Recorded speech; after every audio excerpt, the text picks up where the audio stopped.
On this edition of the Aspen Impact, we take a look at 3 of our programs and the great work that they do. The Aspen Global Leadership Network pushes its members to choose and complete action pledges to create positive change. The Community Strategies Group works on the ground with local leaders to help them achieve their goals. The Energy and Environment program hosted a dialogue between Africa and China on sustainable development, commerce, and conservation.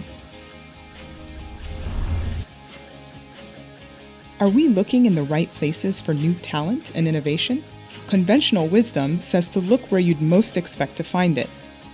What if we built new pipelines for talent to emerge by finding ways to tap into talent pools and sparking new opportunities? How do we bring new voices to the table? 3 members of the Aspen Global Leadership Network are putting their ideas into action and making good on their Aspen Action Pledges. Ami founded Braven, a nonprofit that helps students in large state schools work on not only landing good jobs, but thriving in their careers. There's just such a lack of resources, and for the group of students that we're mainly focused on, they don't have other people in their family and friendship network to help give them career readiness experiences. And what we've started to do is work to actually design a course that gives kids the career readiness skills that they need.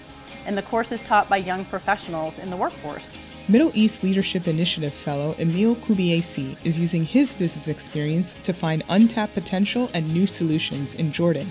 He saw that large-scale problems left little room for lawmakers to tend to the day-to-day lives of citizens.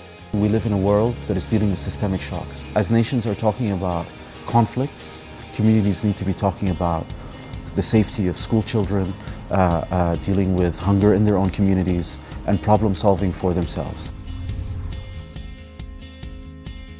The Community Strategies Group was an active partner in highlighting and amplifying the mission of WealthWorks to develop and grow the practice of sustainable economic development in rural communities.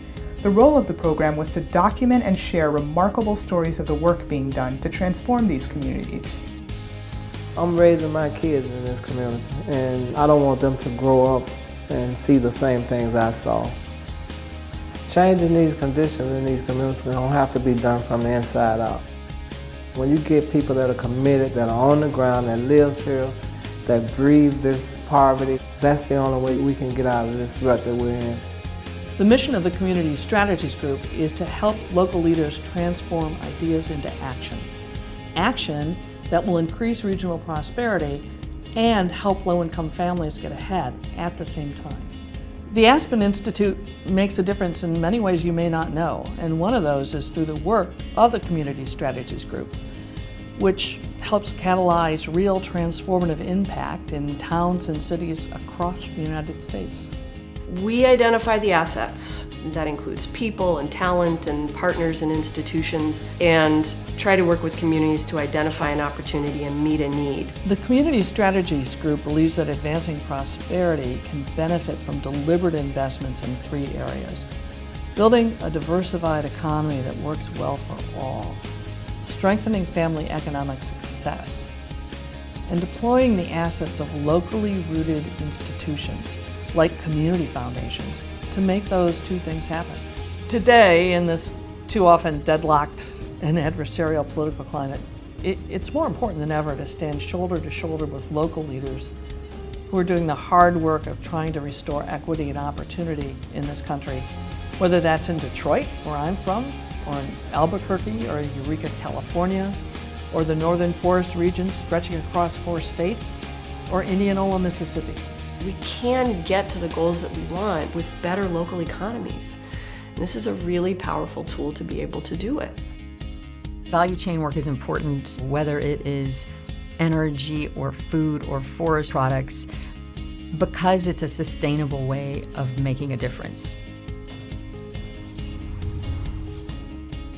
This is Kruger National Park. A group of Chinese and African business and policy leaders have been here to take a closer look at what they can do to protect wildlife. One of the projects we've been working on through the Aspen Institute's Energy and Environment Program is a dialogue between China and Africa on conservation.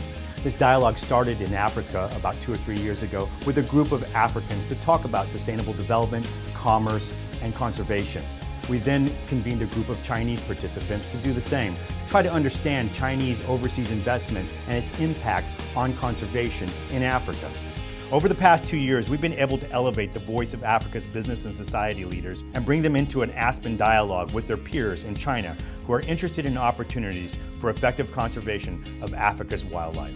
The Aspen Institute has been excited to partner with the African Wildlife Foundation, and they have been a true collaborator and innovators in this effort. The conservation community is looking at the current poaching crisis, and we see sort of 3 layers, 3 levels of intervention.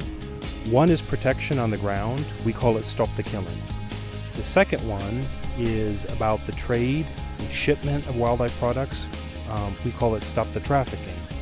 And then the top level is to reduce the demand. And I think it's important to say we see a role for China in assisting Africa at all 3 of those levels. The group successfully helped integrate wildlife issues into the African Union's 50-year plan and was able to engage with the Chinese government in its 5-year investment planning process for Africa. As a result, our leadership meeting became a high-profile event with coverage from both Chinese and African news agencies. Since the 1970s, over half of Africa's elephants have been lost, rhino population devastated, and other big game endangered. We brought together thought leaders from across multiple sectors in both Africa and China and challenged them to use their own sphere of influence to tackle the complex issues surrounding African wildlife.